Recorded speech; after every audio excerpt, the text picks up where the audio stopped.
You by GAIA, the streaming video service dedicated to exploring the cutting edge of metaphysics, ancient wisdom, and the unexplained. Get your first month for only 99 cents. Go to Gaia.com/campfire. That's Gaia.com/campfire. Thanks, GAIA.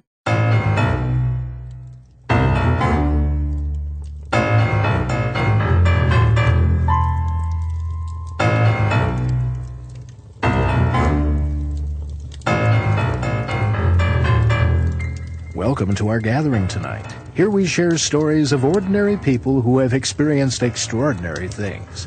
Sit back, relax, and warm yourself by Jim Harold's Campfire. Welcome to the Campfire. I am Jim Harold. So glad to be with you once again. And if you don't know what we do here, we share stories of the strange, the supernatural, the paranormal. It could be ghosts. It could be strange spirits. It could be UFOs. It could be cryptid creatures. But whatever they are real people telling their stories of strange things that have happened to them. And we're so glad that these people decided to tell their stories. He's been listening since 2012. He's from Amarillo, Texas. Tom is on the line. Also, if I'm correct, a former Marine. So we thank him for his service to our country. And he has a paranormal story. He says it's not his own, it's his family story, but he's going to borrow it and share it on the Campfire, and we really appreciate it. Tom, welcome to the program, and tell us what happened to your family. Thank you, Jim. I certainly will. This was back when my father was a kid. It was probably in the 60s, late 60s, early 70s, and there was a family wedding in Maryland, and so the entire family, they were from Illinois and scattered throughout the United States, met there, and all the kids stayed in a house that was either being sold or out of commission. For some reason, the family wasn't staying there, but it was an old, few centuries old house, in Maryland, old America. And so the kids were allowed to stay there, and they were thrilled. So it was my dad, his brother, who was the oldest, and some cousins. And they chose to stay in the attic, just like, when I first saw bunk beds, I wanted to stay in the top bunk. Sure. When kids have an empty house, they chose the attic. So they stayed up late, goofing off and eating junk food or whatever they did. And, they finally fell asleep. And, in the wee hours of the early AM, a noise awoke my dad's brother, my uncle, who was the oldest, kind of the chaperone. And it started in the basement. Now, this is a 4-story house. If you count the basement, the first floor, the second floor, and the attic. And it sounded like some stuff was moving around in the basement, maybe some doors opening, windows, But they initially, the few kids that first woke up thought that it was the relatives, the adults coming to check on them. And the noises and not necessarily noises, but the furniture being moved around. And this is the older, solid oak maple furniture, heavy stuff, being scraped on a solid wood floor, picked up and slammed, and it became more aggressive, and rapid in its movements, and it, moved from the basement to the first floor. And at this point, all the kids were awake, not really knowing what was going on, still thinking the adults might be coming in, after like a reception or something. And but it then became violent, probably around the first floor, if I remember the story correctly. It was hitting the walls. It was as if someone were just mad, but it couldn't have been someone. It had to have been several people to move this furniture at this degree of speed and aggressiveness. And then they started hearing footsteps, heavy footsteps and multiple footsteps ascend the staircase from the first floor to the second floor. And this whole time, the furniture is being moved around.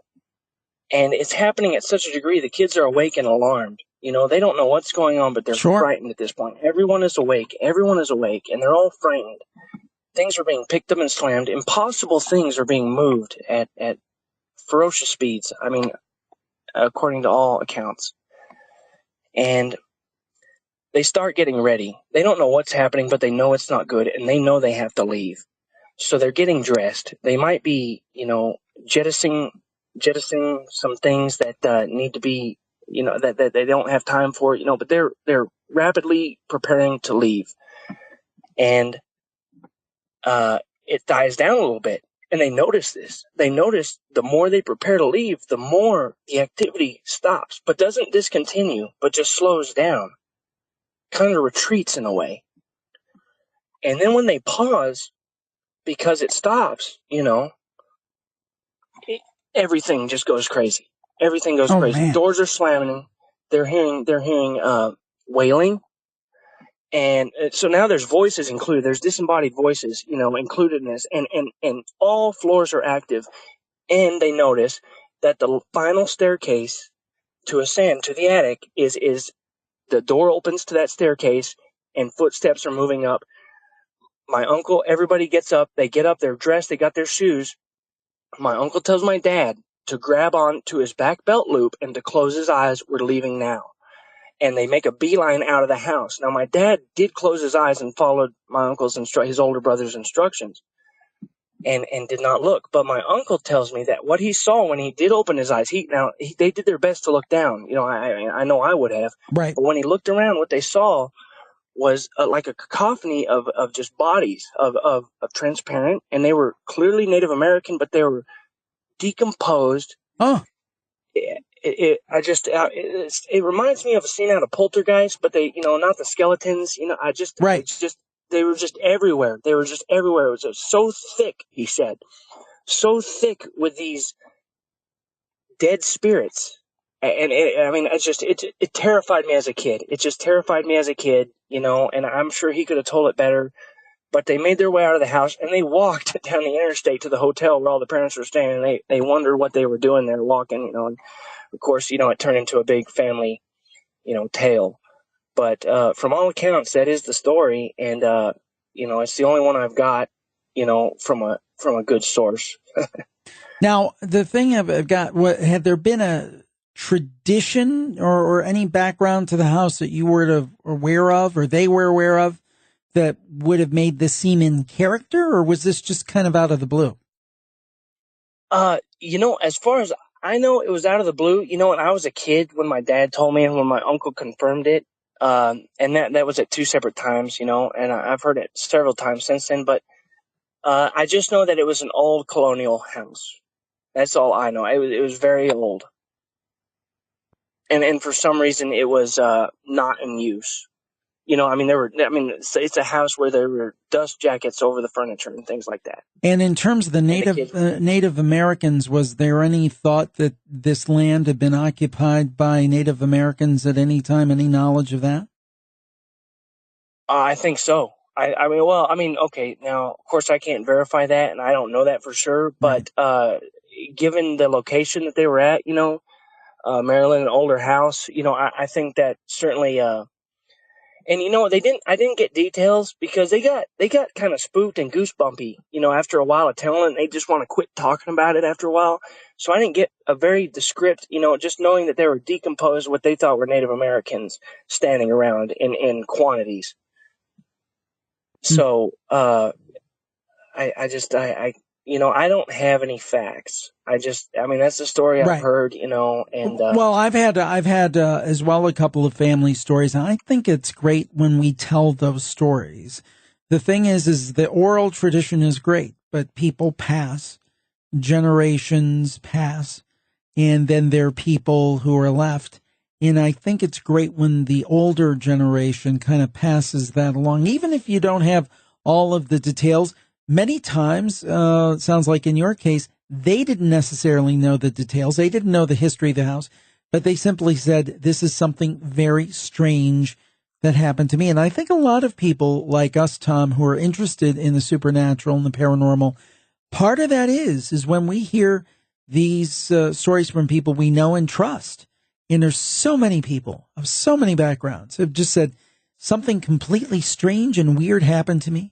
Maybe it's the only time in their life it ever happened, but I love the saying, and I think you've probably heard before, I know what I saw. I know what I experienced. And this sounds like one of those stories. Thanks for being a part of the campfire, Tom, and thanks again for your service to the country. Yes, sir. Semper Fi.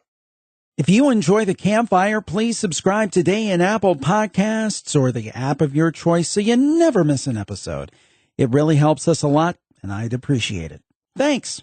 Kayla is on the line from Virginia. She's pulled over, but she's in her car. She sounds like she's in the same room. It's really kind of cool. And she's going to talk about one of my favorite subjects, one of the stranger things out there in the paranormal, the question of doppelgangers. Kayla, welcome back to the show. I know you were on before, and so glad to have you back. And tell us about this doppelganger. Okay, well, thank you for having me back again, Jim. All right, so during the time, this was probably back in like 2002 to 2000, no, I'm sorry, 2000. It was back in 2013, I want to say. I was living in Texas, and we had just moved into this house. It was very nice. We had a pool in the backyard and everything. Long story short, it was one day. It was during the day. I thought it was really weird. Me and my brother, we like to play pranks on each other, so we're always scaring the mess out of each other. I mean, that's what siblings do, right?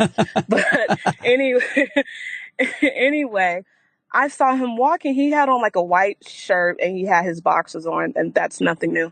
So I was just like, okay, I'm gonna get him. So it was this one room my stepfather had made into a room for one of his sons that was staying with us during the time. So the kitchen was actually made into a room for his other son. So I'm just like, okay, I'm gonna follow him. So he went into the kitchen, and I was right behind him.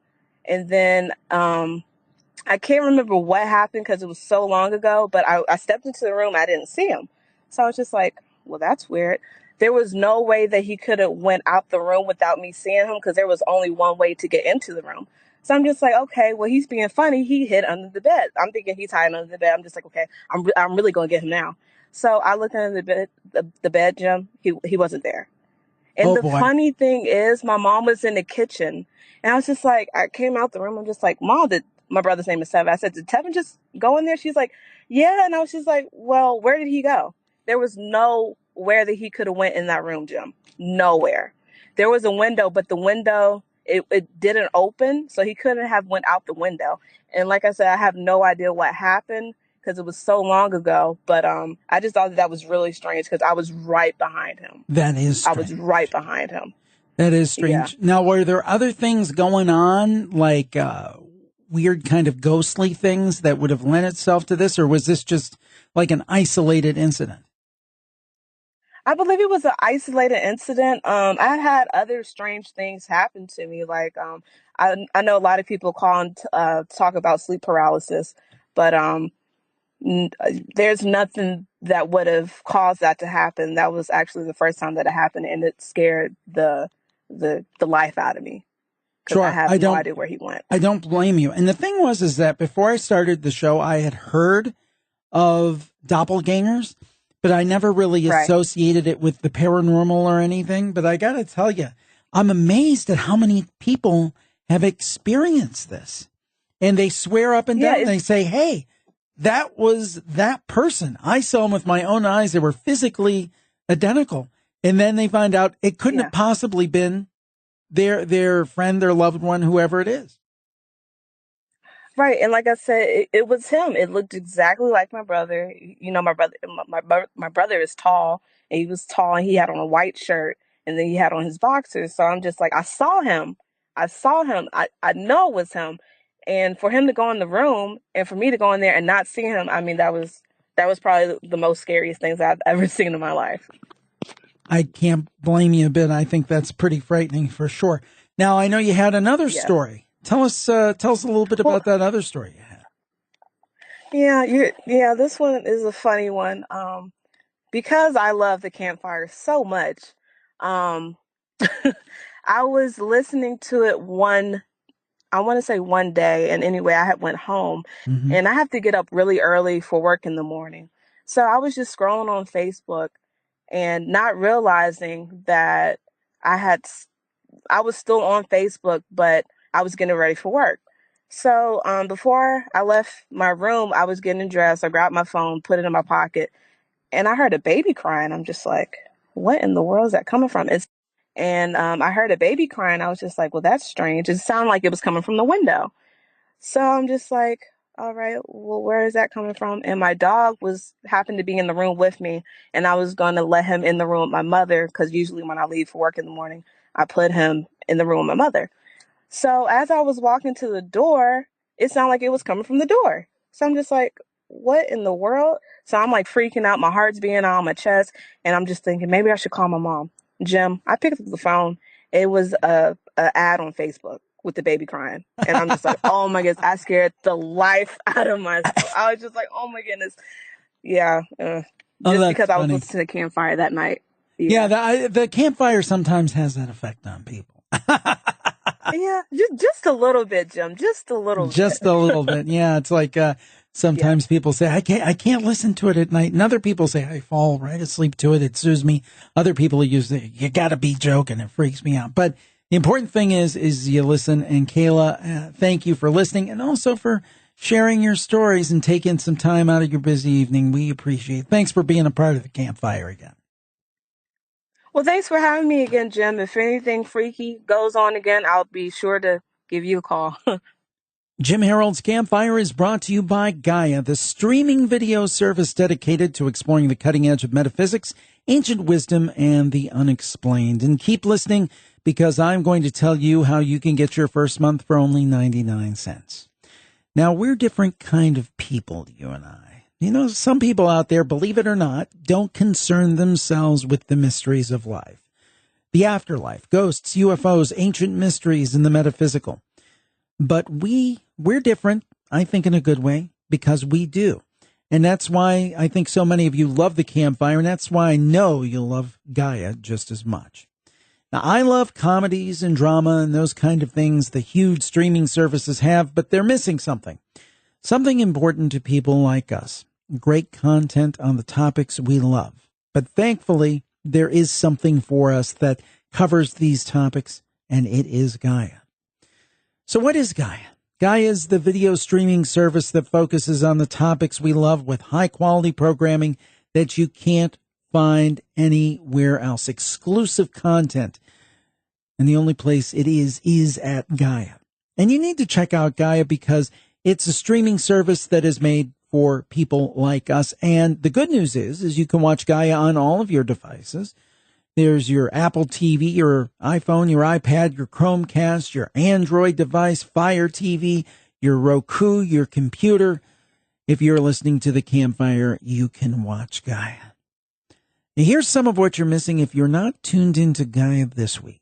Wisdom Teachings with David Wilcock is back. Evolution through light by examining and cross-referencing the works of multiple scientists.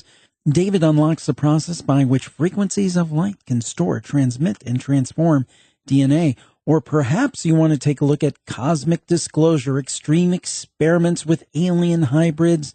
That is Emery Smith, and he's going to play out a worst-case scenario, and that sounds quite frightening in regard to these extreme experiments with alien hybrids. Or perhaps Open Minds with Regina Meredith, Angelic Guidance to Access Your Purpose. And that's with Belinda Womack. She comes forward with an important message from the angels, and very much looking forward to that one as well. And I must say, the thing is that these are just the brand new shows. There is so much more. The thing that I've heard so many people say when they've tried out GAIA, it's like, my goodness, Jim, I can't believe how much is there. It's just a treasure trove. And every week they have great new content and exclusive content you can't find anywhere else. So you ask, Jim, how can I get in on this? Well, I'm going to tell you. Just go to Gaia.com/campfire. That's GAIA.com/campfire. Now, I've actually on that page handpicked some shows on UFOs, haunted places, and Bigfoot that I thought you might like.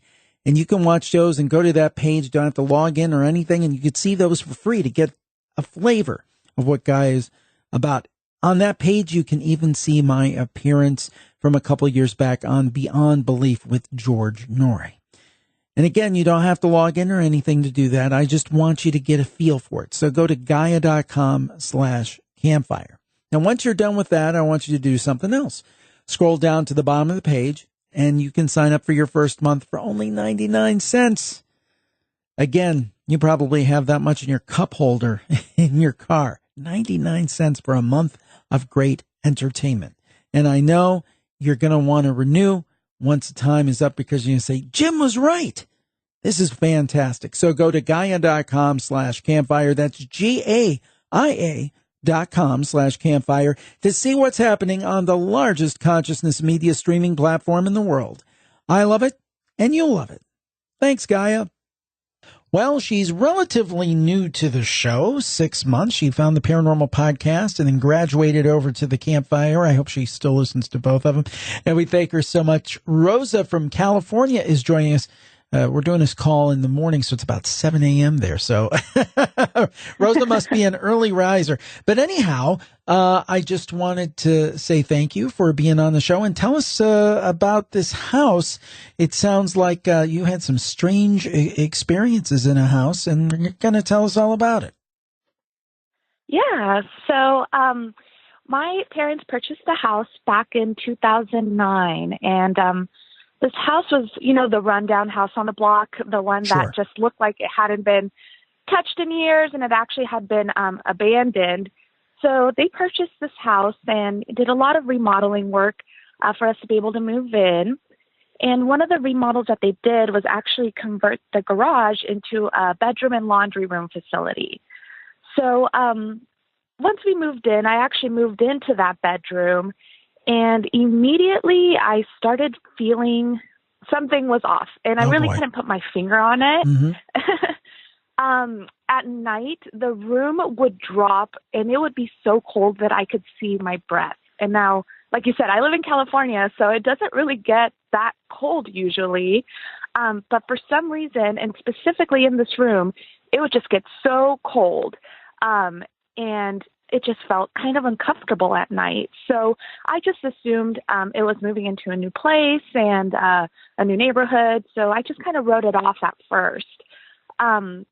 Eventually, though, some odd things started to happen. I have a dog who would sleep in the room with me, and she is a really passive dog. Like, people actually joke that she's a dog in a cat's body, or sorry, a cat in a dog's body. Because she doesn't really bark. She's really one of those lap dogs that really just wants to be pet, doesn't want to do anything else. Right.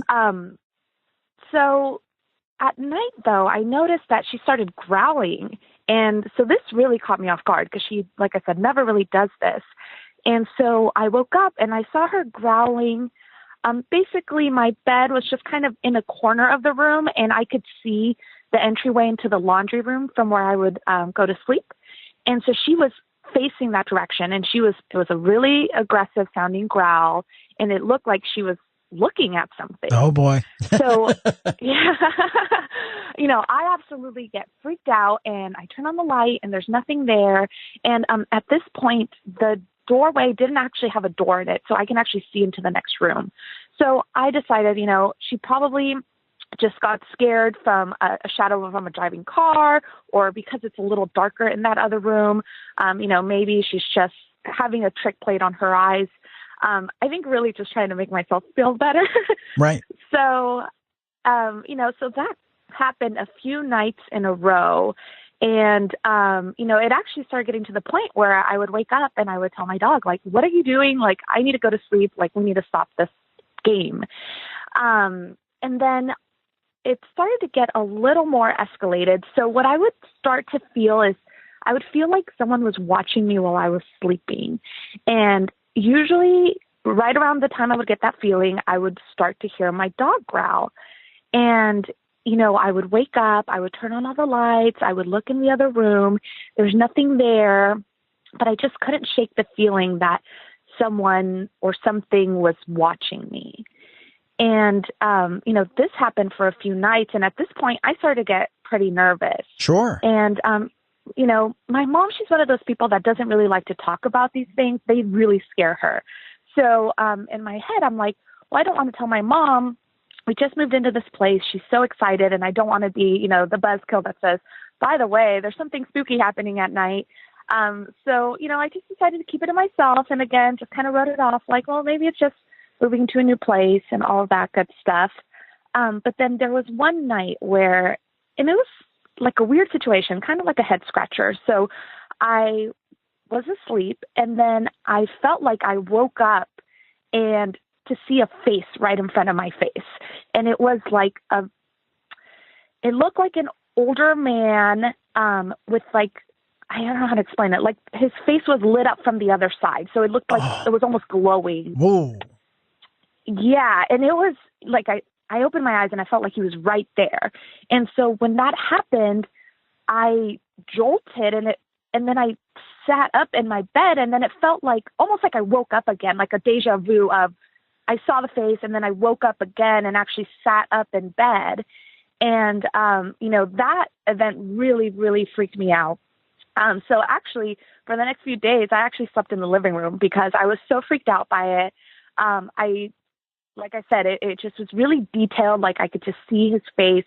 It was what felt like inches away from my face. And so I just was not having it. I wasn't staying in the room for a few days. My mom actually asked me, and I just kept telling her, well, it's just getting too cold in there, so I'm going to stay out in the living room.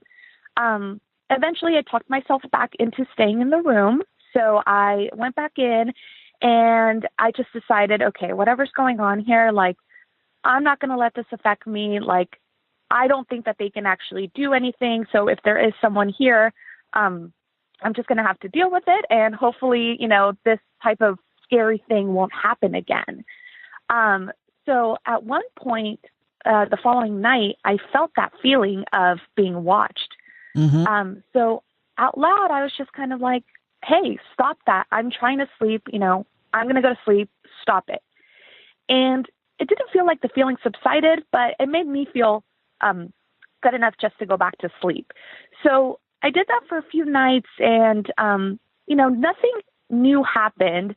A few weeks later, though, I did have an event where it felt like my bed shook. Ooh. And it wasn't a car driving by. It wasn't, we lived on a residential street, so you don't have huge trailers driving by that would cause the room to shake. And this was, of course, it was like 2 a.m, so there wasn't really much traffic going on, but I woke up and my bed was clearly shaking. So that moment really, really scared me. And at that point, again, I get up and I said, you need to stop. Like, you need to leave me alone. I'm not doing anything. You don't live here anymore. And, I went back to bed that night. So a few weeks later, I believe it was one of the holidays. I think it was Thanksgiving. My family all got together and we were having dinner at an aunt's house. And one of the topics that came up were actually ghost stories. So we started talking about just different ghost stories that my family knew. And so I decided, well, now's the time. Everyone's here together. Like, I might as well say something of what's been going on. So I go ahead and start telling my family, well, there's something weird going on at the house that we just moved into. And I started explaining what happened. And I looked across the room and my mom's face is just like she saw a ghost right then and there, she's just shocked. And then I look at her and I said, like, well, it's nothing, to be scared about. Nothing's happened. And, whenever something does happen, I just say something and it feels like it stops. And then she just kind of stays quiet for a minute. And then she says, well, stuff's been happening to me too. And, our whole family's just kind of in shock. So it turns out that my mom, she was home alone one day. No one was in the house, and she had gone from the kitchen into the bedroom to grab something. And when she came back out, all of the lights were on in the living room and the kitchen. And this is the middle of the day. Nothing should have been on. My siblings were either at school or at work, and there shouldn't have been any reason for the light to trigger. And like I said, it was only in those 2 rooms, in the kitchen and the living room. But every light was on. The overhead light, the little side light that we have on the side table, everything turned on. So she was really freaked out by that. She also said that she would hear things coming from the garage, like if there was things moving around, to the point where she actually hired an exterminator because she thought that we might have, some vermin out there. Because right. She swore she would hear things moving around in the garage. And then lastly, my brother basically let us know that he was home alone one day, and he heard someone pull out a chair in the dining room table. So he actually thought that I had gone home from work, so he came out looking for me. And of course, I'm not home. No one's home, yet there's a chair pulled away from our dining room table, and it's in the middle of the dining room. Whoa. So, yeah, it was pretty crazy. And it was just, it was very interesting because no one really wanted to say anything to anyone. And I think we were all just kind of freaked out that it was happening, but really excited to be in a new home. So when we all met, it was very interesting. We all got to talk about it. After that day, my mom, she actually put a crucifix in my room, and I'm not sure if it was that or just how I had been addressing the situations when it did happen, but slowly it subsided. I would still feel a presence, and even sometimes when I go to my mom's house, I still kind of feel something, but definitely nothing actively working or nothing actively moving or anything like that. But it was definitely a very interesting few first months there. I guess so. Well, my goodness. Well, Rosa, thank you so much. Now, did you guys eventually move out of the house? Or are you still there? Actually, they are selling the house now. So the house is on the market currently. But yeah, she's been there the whole time. And I mean, she loves her house. This is just kind of one of those stories that we have. Well, it's one of those things if anybody wants a slightly haunted house. And you did say in your email that there was some background to the house? Oh, yes. So, once we had our discussion, we actually ended up speaking with some neighbors, and we did find out that the house used to be a halfway house, and that there was one death that they could recall in, recent history before that group left, of someone that overdosed in the house. So whether that's a direct correlation or not, but we did find that out, and that honestly, that probably was one of the most shocking pieces to find out after we had all kind of told our stories, to find that, well, there was a death in the house not that long ago. Yeah, that's a little bit of validation. Maybe there was just some bad energy there, and I thought it was interesting. When you put the crucifix up, it subsided. Well, thank you so much, Rosa, for getting up early and telling your campfire story, and please tell your friends. Absolutely. Thank you, Jim. Nick joins us tonight from Kentucky. He looked up podcasts of this type. We popped up. He took a listen. He's been listening ever since for a few months. We appreciate it. Nick, you have a story about a spirit that you encountered when you were a child. Tell us. It's a very, very strange story, it seems like. Thanks, Jim. So when I was about, I'd probably say 6 or 7, I was with my dad, and we were going to my uncle's house for card night. My uncle and my dad have had friends for years that, that they've known since high school and even before that, and they would all go to each other's houses and have card night get-togethers, and I would always go with them, and so did kids of the other parents. So on this particular night, it was just me and my cousin and her friend there, the only kids there. All the adults were in the kitchen and den area. My uncle had his loud Zenith speakers going, playing music like he always did.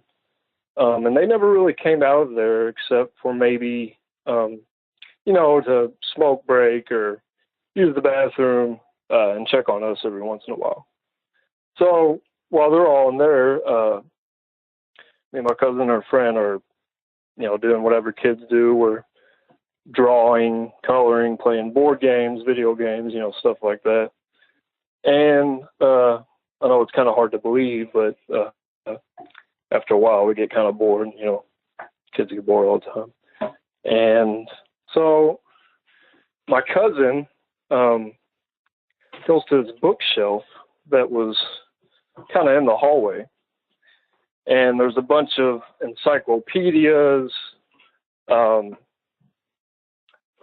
historical books, I guess you would say.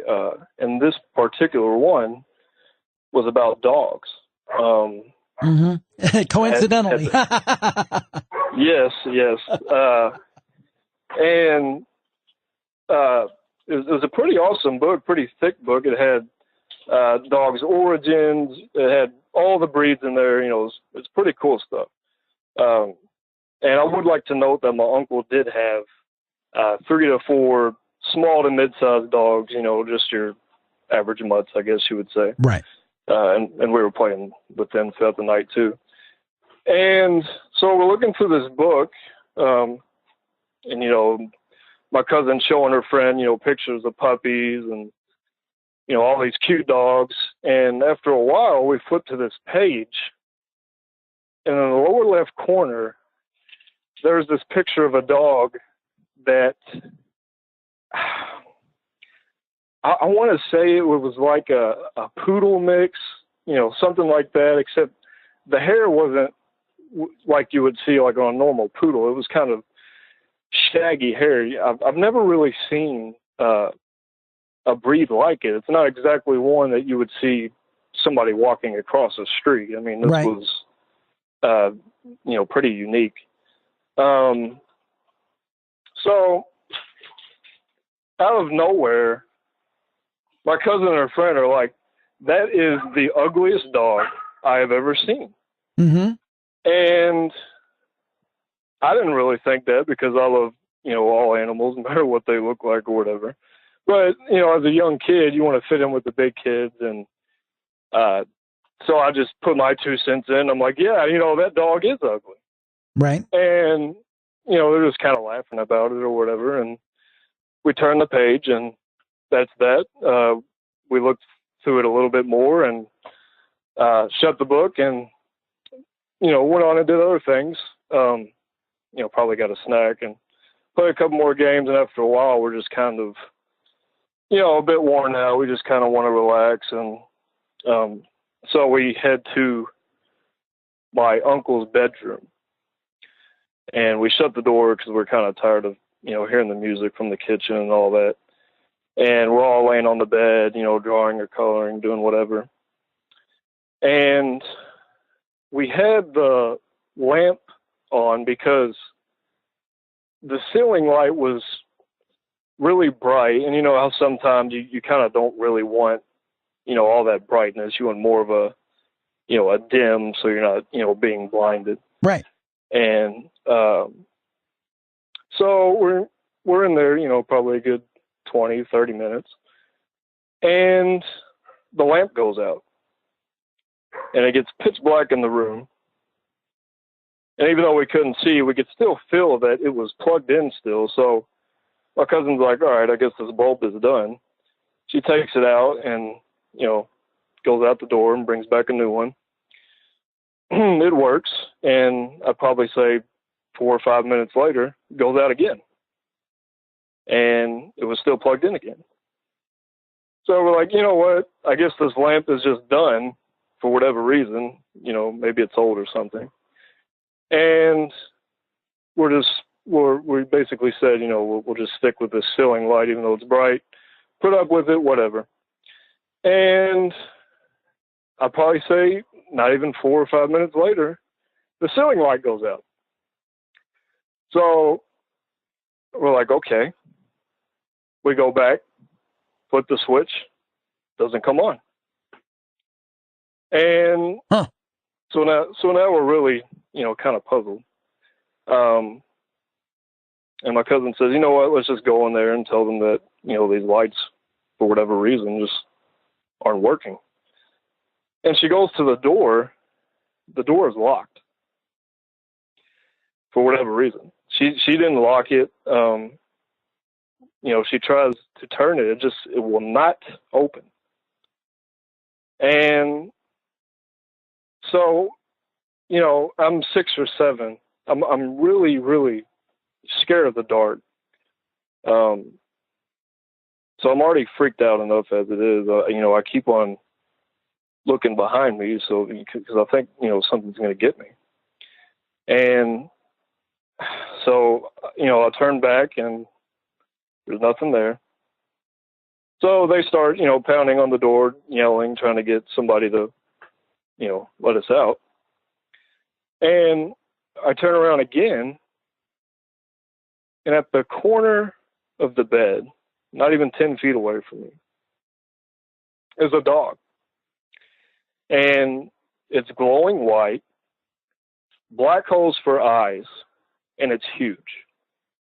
And there was no doubt in my mind, because it was so parallel, so obvious, that this was the same breed of dog that we made fun of. Interesting. And yes.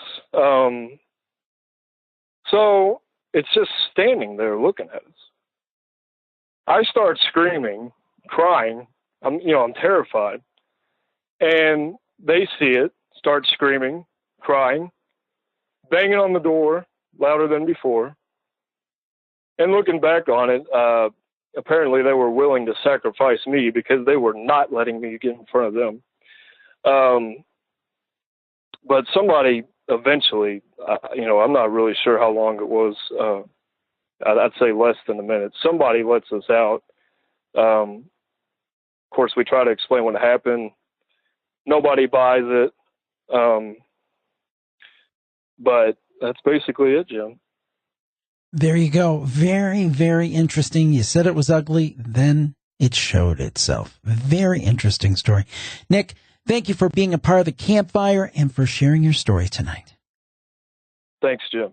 If you love the campfire, get more of it. Go to JimHaroldPlus.com. That's JimHaroldPlus.com and click on the Paranormal Plus banner to learn how to get access to hundreds of more spooky stories. My goodness. Now back to another of those great campfire callers. AJ is on the line. He's been listening for about 6 months. He's calling from New Jersey, the Garden State, if I remember correctly. And AJ is going to tell us about an experience, with maybe an unwanted visitor. AJ, welcome to the program. And this story is creepy. Tell us what happened. All right. Well, it was in the spring and summer of 2013. And there was a bunch of us who used to hang out at my friend Drew's house. And there was probably 8 of us on a regular basis, almost every day. And it started off pretty small. We would all be sitting in the living room and we would hear kitchen cabinets close, slam. And we knew nobody was in there. And so then, we were just oh, that's kind of creepy, whatever, and just kind of blow it off. And then one day we were all sitting around the dining room table, and we heard the front door open and then close. And we were like, that's weird, because all of our friends were there. We were all we all kind of looked at each other what was that? And and we went out there. I went out there, and there was no one there. And it was pretty creepy. It had us all kind of freaked out. And then, as spring turned to summer, we started having parties and whatnot, and people would tell their stories because everyone knew that the house was haunted by something. Right. And it was pretty much when we started telling the stories is when I started seeing this man.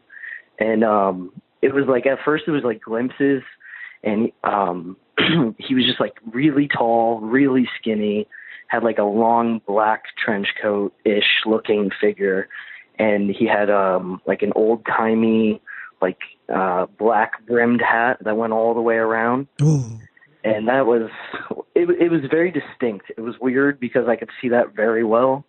And then basically as the summer went on and we fed more energy into it, he was getting closer to me. And I was seeing him for longer periods of time. And I was starting to freak out because I didn't tell anyone that I was hanging out with. So I decided to tell my one really good friend from the group. And she was like, well, that's terrifying. And I was like, yeah, totally. And then, the doors started slamming more and stuff like that. So I was I had to tell my friend whose house that we were at because he had to live there. So I was like, hey man, come smoke a cigarette with me. I got to talk to you. And I didn't want him to think that I was crazy, but I had to tell him. And I was like, listen, I've been seeing this man in your house, and he's getting closer to me, and it's really creepy. And so he was like, okay, well, what about him? So I started describing his physical appearance, and he cut me off halfway through and finished my description because I was like, he's tall, skinny, it's all black. And he was like, oh, does he wear a hat, a weird hat? And I was like, yep. And I was like, how do you know that? And he told me that he's been seeing him in his dreams for years. And I was like, that is actually petrifying. And, Whoa. yeah. And like, I didn't know until recently that like the Shadow Hat Man is a phenomenon. And, yeah. apparently, Absolutely. yeah, I had no idea until probably like 2 months ago. And I looked it up and it had me shook because I'd never seen anything like it. And people had drawings of what I was seeing. And I was like, whoa, that's nuts. So he was telling me that he thinks that the Shadow Hat Man was like following his dad when things weren't going well and stuff. So anyway, fast forward like a few days and it was just me, the kid whose house that we were at, and the one friend that I told about this man that I was seeing. And they were just having a conversation on the couch, and I could feel the man coming up behind me, like on my right shoulder, and then I could see him out of the corner of my eye. And I was like, you know what, I didn't tell them, and I was like, I'm not going to pay him any mind. Like, I'm just going to ignore him, and it's fine. Like, everything's fine. And I unmistakably felt his hand start at my forehead and swipe backwards through my hair to the back of my head. And I had a hat on, and my hat didn't move, but I felt his hand go through my hair. And immediately it was like I was filled with so much rage. It was not my own. His hand, his hand went through your hair? Yeah, he like swiped backwards from my forehead to the back of my head, and it was terrifying. But in the moment, it didn't even scare me. I snapped. In the moment, I snapped on my friends. I flipped out on them, and in my head, I was like, I got to get out of this house. Like, I don't know what just happened. I got to get out of here. And I got out the front door, and I made it down to the street. And when I got to the street, it's like all of the energy was just drained out of me. And I was like almost on the verge of tears because it was terrifying. I'd never had anything touch me, let alone take over my emotions like that. And it was, my friends came rushing out and they were like, are you okay? And I told them what happened, and they were like, yeah, let's not go back in there. So then we ended up just leaving, and I didn't go back for a few days. And when I did go back, I took a minute and I was just like, you know what? You can't touch me. You don't get to mess with my emotions. We're not going to do this. And I said a prayer, and I don't really remember anything significant happening with him after that, but it was crazy for my friend to confirm what I was seeing and for him to tell me that he's seen him in his dreams for years. And then a few days later, when it was only the people who knew what I was seeing were in the home, is when he touched me. And it was like game over. It was crazy. That is something else. I got to tell you that the idea of something like that, putting its hand through your hair alone, is just amazing to me. What, I mean, do you think you have it pinned down what was causing this?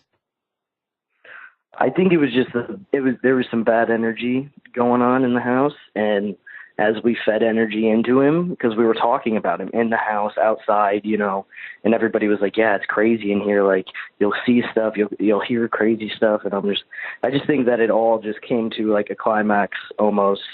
And it was just, I don't know. We think he follows his dad, so we're not really sure, but I haven't seen him since. I don't know. It could be.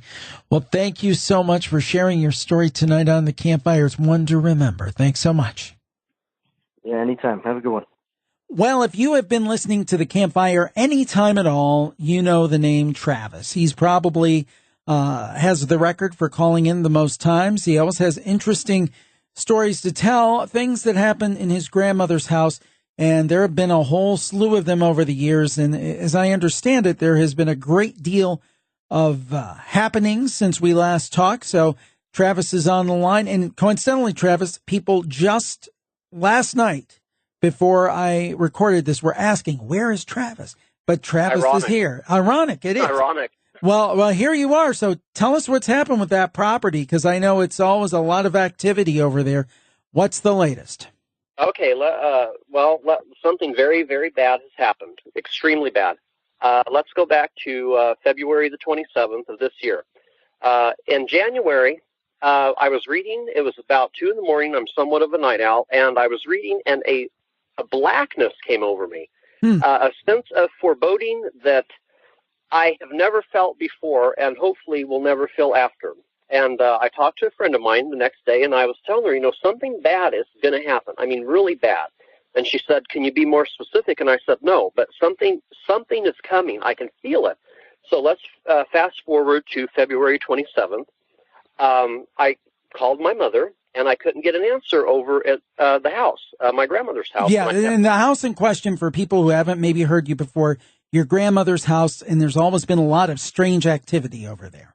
Yes, there's been a lot of strange activity, and my mother and grandmother lived over there, and I couldn't get a hold of her, and I went over there, and all the lights were off. And so I pound on the door, and I hear the sliding door open from the inside, and I hear my mother go, "Travis, is that you?" And I said, "Yes." And she had this little dinky cell phone that you could never hear, and she couldn't hear the cell phone. And I said, "Are you guys all right?" And she goes, "Yes, we're fine." And I said, "Okay." I said, "Well, I'm going to go grab some dinner, and I will call you later." And she said, "Okay." So I went and I grabbed some dinner, and the foreboding, I couldn't shake it. So I had my dinner, and I went to a friend's house, and I felt just jumpy and snappy, and I tried to call her back, and no answer. And I almost went home, and a little voice said, "Travis, go back, go back." So I pulled up, no lights were on again, and I could hear yelling coming from inside the house, and I'm like, "Oh boy." So I jumped the gate, I run up, I hear my grandmother screaming my name. And I'm pounding on the door, and she's going, "Travis, Travis, get in here. Your mother, I think she's dead."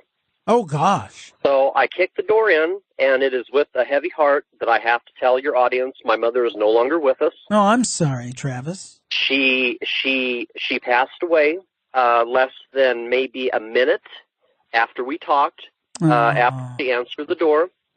What happened is she had a catastrophic heart attack. Oh, my. That is death number 4 in that house. What happened is the reason my grandmother is infirm, and the very horrible thing is after my mother came back in, she sat down on her reclining chair and had a catastrophic heart attack. She didn't know what hit her. My grandmother, sadly, was stuck in the room with my mother's deceased body for over 6 hours. Oh. And I talked to the coroner, and I said, "What is the difference between a fatal heart attack and a catastrophic heart attack?" And the coroner said, "Well, a fatal heart attack, you usually have some kind of knowledge or feeling. But they said a catastrophic heart attack, you pass away so quickly, you don't even know what hit you. Literally, you don't know." So to make a very long story short, that is death number 4 in that house. And my grandmother is at a very nice retirement facility now. The house has been put up for sale. I can't deal anymore with the death over there. I can't deal anymore with weird things that are going on over there. Lamps have been, there is a lamp in the living room. Obviously, nobody's living there now. I went in there a couple weeks ago. A lamp that was on one of the dressers in the bedroom that we have activity on was clear across the room, thrown clear across the room. I put in a digital tape recorder in the living room, which went against a little voice saying, "Travis, you don't want to put a digital tape recorder in here. You don't want to hear what's going on." And I have this little digital tape recorder that for some reason breaks the recordings up into 6-hour chunks. I put the recorder in roughly at 6 in the evening. So I have a computer where I can download the or upload, whatever you want to call it, it'd be an upload. Right. Or into my computer. And it scanned the first 6 hours, nothing, but there was a blip at about 4:30 in the second 6-hour chunk. And I went to it, and coming from the bedroom, I could tell it came from the bedroom with the most activity, was a woman's voice It was very muffled, and it was a one-word word. And it didn't sound like my mom, and it didn't sound like any woman I've ever heard before. I promptly destroyed the recording. I did not even listen to the other 2 chunks. I erased everything. I am no longer going to put any recording equipment in that house. I don't want to hear any more what's going on in there. So that's where we're at now. The house has been put up for sale, and I'm done with the house. I've had it. It's over. It's done. I'm done with it. No more. No more. Now, I want to be very sensitive how I ask this, because actually our family just had a loss. My father-in-law passed in March unexpectedly. He was elderly, but it was unexpected, so I can completely empathize. I do want to ask this, though. You seem very emphatic about the house.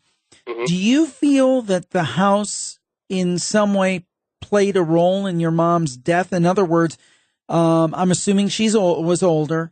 Do you think it was just natural causes, or do you think something about that house contributed to her loss of life? You know, I think it was a little combo.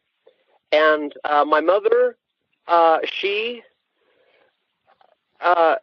did not have a healthy lifestyle in the fact that she lived on cigarettes and soda. You know what I'm saying? Sure. But there's something about that house. I can't put it into words, but it will. I don't know how to explain it, but the house is it will suck the life out of you. There's something very negative. There's something very dark. As I've said in past interviews, my family built the house. Nothing, barring the deaths, bad has ever happened in that house. But, you know, we don't know what has caused this vortex of darkness. But let me put it to you this way. I wouldn't live in there. Right. As I said before, this is death number 4 now. And, you know, I think it's a combo. I genuinely think it's a combo. I think the house is evil. I really believe it's evil. There were things happening.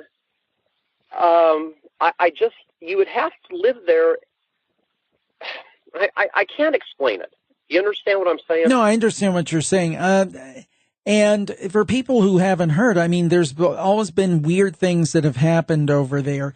You've had weird, is it weird pounding or weird knocking, and just a lot of strange, just odd activity, correct? And voices and laughing and just weird sounds that have no definition. You can't put into words the sounds that you hear, and talking, and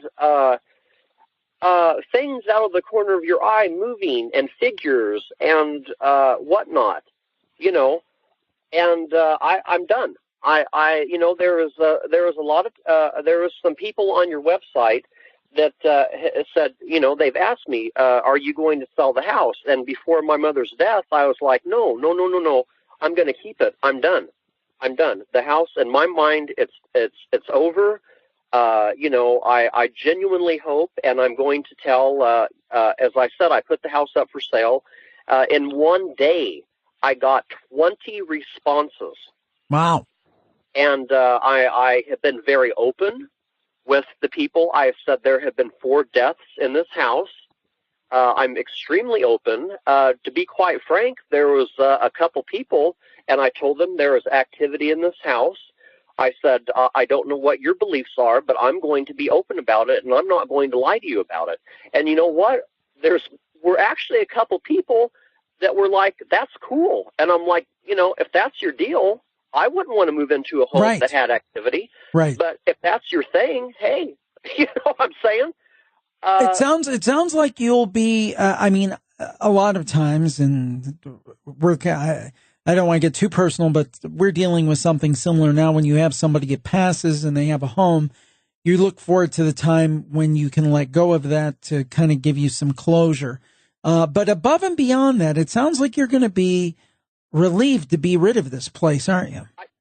Yeah, that, like my grandmother and I were talking, I remember, childhood Christmases there. I remember, spending summers there. And as far as I'm concerned, I finally realized after my mother's death that those are memories now. That home that's a structure now. There's been simply too much death there. There's simply too much darkness. There's too many bad memories. And I genuinely, truly hope that a family gets in there, and I genuinely hope that they can carve out memories of their own, like the memories that I have as a child, that I finally realized that, all good things must end. And after my mother's death, that was the final nail in the, no pun intended, proverbial coffin.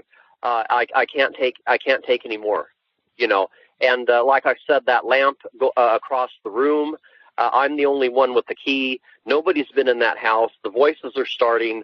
And like I said, I'm no longer going to put any digital recorders in there. I don't want to know what's going on in there. So, I'm done with the house. I'm done.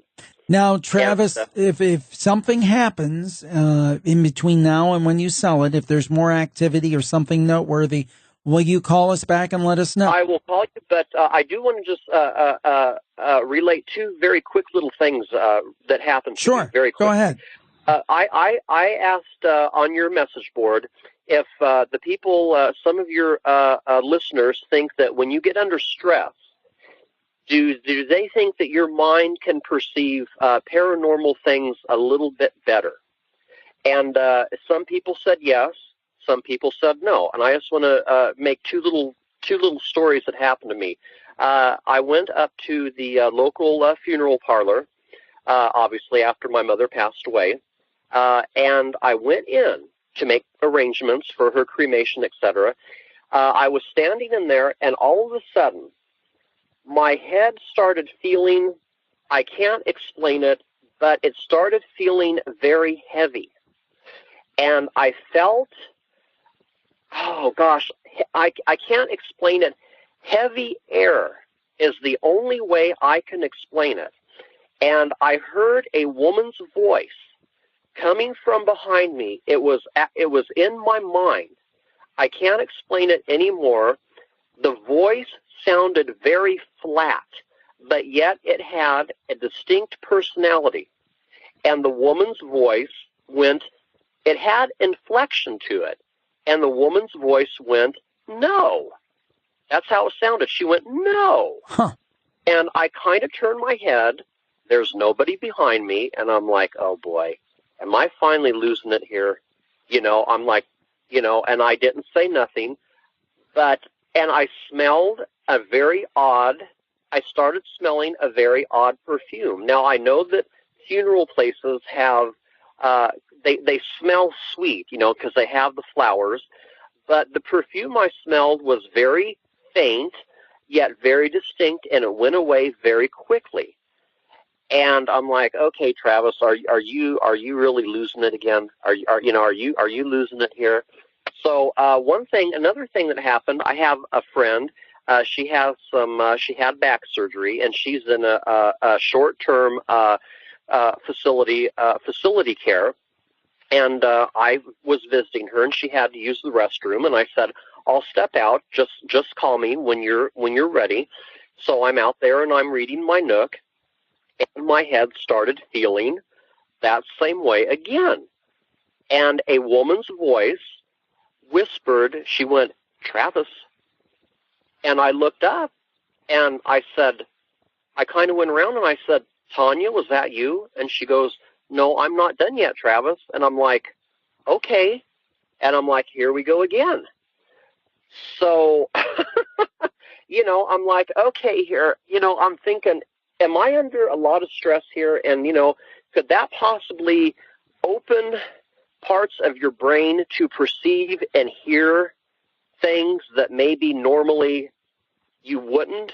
To me, that actually seems logical. I mean, there's a story we've told many times on the show, things that happened to my wife when her mom passed, gosh, 17 years ago and so forth. So I do believe that is a thing. And I do want to say this, Travis, again, having recently gone through something, my father-in-law, my condolences go out to you and your family. I'm very sorry this has happened. And please do keep us up to date. And we'd love to hear from you again and hear what the final resolution is. But we thank you for kind of over the years, and it's been many years now, giving us the saga of your grandma's house. So we thank you so much. Well, thank you, because like I said, there was that's death number 4. There's in 1982, 1983, 2016, and now 2018. I've washed my hands of the house. I'm only going to deal with the house every night to go over there to make sure that everything's okay and to sell it, and I'm done. I'm done with it. So, but I will definitely let you and your listeners know that if I have any experiences or anything happens, you'll be the first to know. Thank you, Travis. Thank you very much. Well, we did another great campfire episode. Thanks to all of the storytellers for telling their stories. We really appreciate it, because without them and without you, we wouldn't have a show. But thankfully we do. And if you enjoyed today's show, please share it with a friend who, like you, likes creepy stuff. I'd really appreciate it. And we'll talk to you next time on the Campfire. Stay spooky. You've been listening to Jim Harold's Campfire. Tune in again next time for more stories of ordinary people who have experienced extraordinary things.